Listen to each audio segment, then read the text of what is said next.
आकर कुछ अल्फाज पेश करो। आतिफ अशरफ साहब।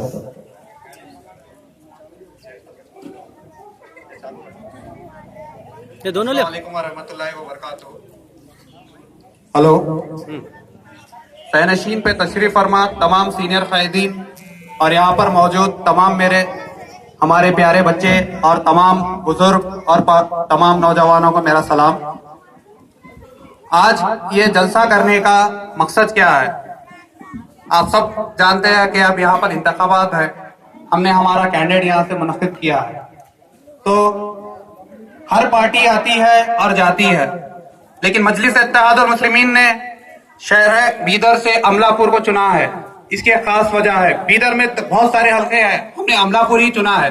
अमलापुर चुनने का एक मकसद है, यहाँ के नौजवानों का जो जुनून है, जो जज्बा है, उसे देखते हुए हमने यहाँ से अपने एक दलित भाई पंडारी साहब को यहाँ से टिकट दिया है। और ये आप सबकी जिम्मेदारी बनती है कि इन्हें ज्यादा से ज्यादा 80 वोटों से इनके कामयाब बनाएंगे। ನಾನು ಇಲ್ಲಿ ಬಂದಿದ್ದೀನಿ, ನನಗೆ ಪೋಸ್ಟ್ ಕನ್ನಡ ಒಟ್ಟು ಸರಿ ಬರುವುದಿಲ್ಲ, ಬೀದರ್ ಕನ್ನಡ ಬರುತ್ತಿದೆ, ತಿಳಿಯುತ್ತದಲ್ಲ ಎಲ್ಲರಿಗೆ? ಹೌದಲ್ಲ?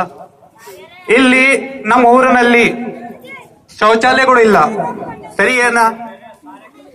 ಮತ್ತ ಅದು ಆಗಿನ ಮೇಲೆ ಇಲ್ಲಿ ಪಲ್ಲೆ ಸಿಟಿ ಬಸ್ ಪೂರಾ ಇಲ್ಲಿ ತನ ಬರ್ತಿತ್ತು, ಈಗ ಬರ್ತಾ ಇದೆ ಏನು? ನಮ್ ಕಾಂಗ್ರೆಸ್ ಲೀಡರ್ ಎಲ್ಲಿದ್ದಾರೆ? ಇಲ್ಲಿ ರಿಪ್ರೆಸೆಂಟೇಟಿವ್ಸ್ ಎಲ್ಲಿದ್ದಾರೆ? ಇಲ್ಲಿ ತನ ಬಸ್ ಬರ್ಬೇಕೇನಿಲ್ಲ?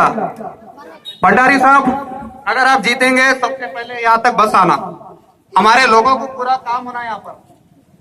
आप ये मत सोचिए कि हम खाली यहाँ पर इलेक्शन लड़के चले जाएंगे। भंडारी साहब अगर जीतेंगे उनके ऊपर नजर हम रखेंगे और पूरा काम आपका हम कराएंगे।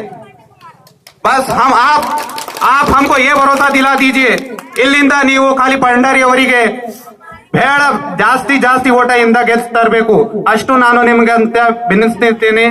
ಜಸ್ಟ್ ಅವರಿಗೆ ಗೆಲ್ಲಿರಿ, ಜೈ ಭೀಮ್ ಅಂತ ನಾನು ನನ್ನ ಮಾತು ಖತಮ್ ಮಾಡ್ತೇನೆ। ಜೈ ಹಿಂದ್।